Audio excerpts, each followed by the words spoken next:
অর্জুন সিংকে থানায় তলব, পুলিশের ওপর ভরসা নেই, খুন করিয়ে দিতে পারে, বিস্ফোরক বিজেপি নেতা। অর্জুনের হাজিরা দেওয়ার কথা ছিল গতকাল। বৃহস্পতিবার ভোর 4টে নাগাদ প্রাক্তন সাংসদকে একটি তলব নোটিশও পাঠিয়েছিল জগদ্দল থানা। নোটিশে বলা হয়েছিল সকাল 10টায় থানায় উপস্থিত হতে হবে তাকে, কিন্তু পাল্টা অর্জুন জানিয়ে দিয়েছিলেন এমনভাবে যাওয়া তার পক্ষে সম্ভব নয়। অতঃপর বিকেল করেই দল বেঁধে অর্জুনের বাড়িতে পৌঁছে যায় পুলিশ। টানা 1 ঘন্টা চলে জিজ্ঞাসাবাদ। জগদ্দল গুলি বোমা কাণ্ডেই এমন বিপাকে পড়েছেন প্রাক্তন সাংসদ। তার বিরুদ্ধে অভিযোগের আঙুল তুলেছেন জগদ্দলের তৃণমূল বিধায়ক সোমনাথ শ্যাম।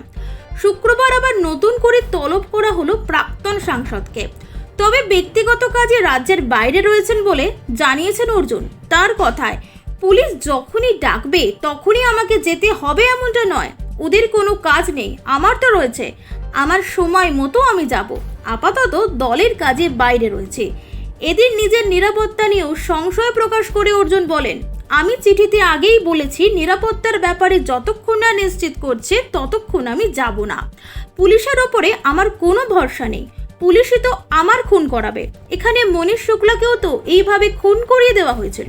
থানায় যাওয়ার আগে আমাকে পুরো নিরাপত্তা দিতে হবে। কাল তো ওরা এসেছিল, জিজ্ঞাসাবাদও করেছে, তারপর তো আর ডাকার কিছু নেই।